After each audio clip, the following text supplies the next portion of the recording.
train layout, I have a rather interesting way of control, and that is I have two options actually. I can either use my gaugemaster combis, or I can use my hornby HM6000 app-based analog control, which is basically a Bluetooth solution. If you want to see how that works, well, I've got a video in my video section showing a full review of it, which I think is the first HM6000 to ever be used in Sri Lanka, because I don't know anyone else who has one since I got this over a year ago. So let me show you how I've got this solution running. Now first off, if you just have a look at the back there, I'm just going to shut this off, and then I'm going to see if I can restart the video with the video light on. Here we are with the video light on. Now the purpose of the little blue lights there is when I'm doing realistic running with the layout lit up, but the room in darkness to just show me the controllers. So you can see at the right at the back over there, I've got my track feeds coming. Don't mind the rat's nest of wires, but then I'm sure most layouts have a rat's nest of wires like that. So what happens is the track feeds, they come over here to this little junction box kind of thing there, which basically feeds them to these double pole double throw switches. So what that allows you to do is, double pole double throw means you have both poles or connections, so in DC case positive and negative, being switched between two throws, so to speak, which is two different circuits or other ways to feed power in this case. So the way I've wired it is that my track feeds come there, then that wire goes to my that is my gaugemaster, that is my HM6000, and that middle one, the thick gauge wire, is the track feed. So what the switches allow me to do is, they allow me to redirect power from either the gaugemaster or the HM6000 to the track. And you can see I've marked it there. I've done some sort of marking there, but even I can't decipher it, but I know which wire is which. So I don't know what I was thinking. Maybe I had a drink or two when I made those markings, but yeah, I know which one is which, so nothing lost. So what happens is, now right now my switches are in the up position, which means that now when the switch is up, it's actually connecting those two poles there, and when it's down, it's connecting these two poles, because you've got to think of the switch like operating like that. So in that up position is what I use for when I'm using my gaugemaster controllers. And when I want to use my HM6000, I just simply flip the switches down like that. They've got a very good, nice positive throw, because they are 15 ampere switches rated for up to 250 volts, which is incredibly overkill, but that's the way I've gone about it, because I simply like that, very positive feeling action. It really gives you like a sense of, you've made something happen on something substantial. And in that case, also these switches have a center off position. So in that center off position, what it means is neither of my control solutions are sending power to the track.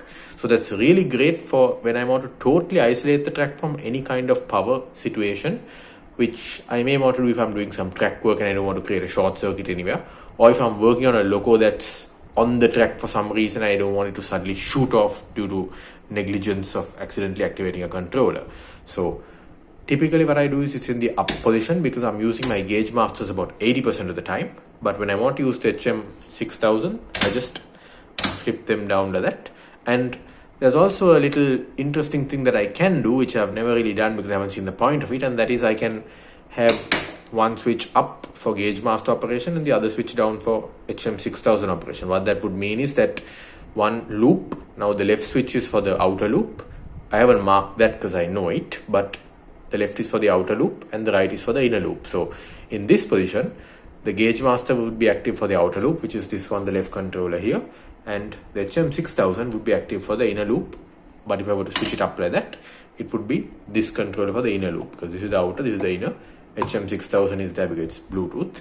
So yeah, so for anyone who's wondering how to do a solution where you have to have two ways of controlling your layout, or rather two controllers powering the tracks, this is one way to do it.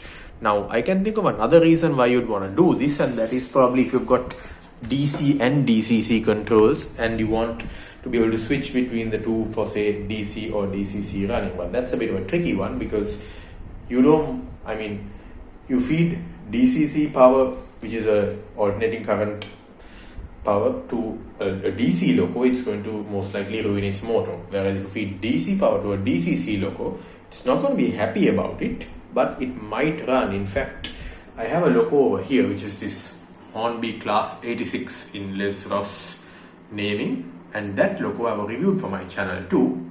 That loco actually has a DCC socket and a DCC chip inside it. Well, most of my locos have, contemporary ones have DCC sockets. Some of them, like these very old Hornby Intercities and this, and my, well actually no, my Flying Scotsman I think has a DCC socket, but the Rotary Industries and the Class B12, which I also did a review of, it has a tender with mechanical chuffing. That doesn't have a DCC socket. Neither does the Coleman's or the Class 8, or this for that matter. Actually, nothing over here has DCC sockets.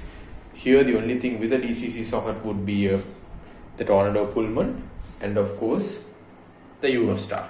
So yeah, if you have a mix of DC and DCC on your layout, which I don't because I'm not really into DCC right now for cost reasons, but yeah, if you do that, if you have that kind of thing, this is one way you could go about having the two controllers powering the track without needing to swap wires or anything of that sort. I'm just going to put this light back on because I keep it on all the time to keep my controllers illuminated for convenience sake. I hope you've really enjoyed this video, and I hope it has taught you something about how to wire up your tracks. And before I leave you, a final reminder is always watch your polarity, especially with DC.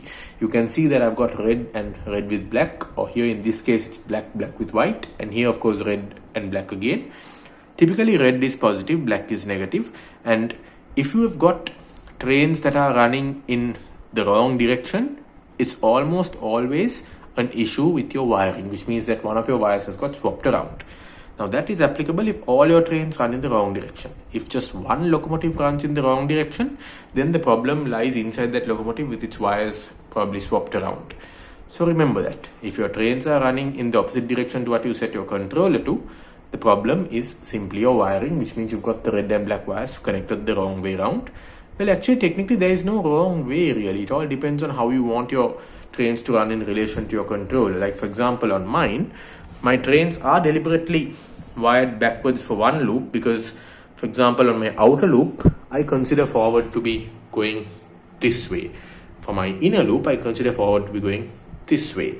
That's just my preference for my layout. So to enable that, basically what I've done is I have connected them the other way for one loop.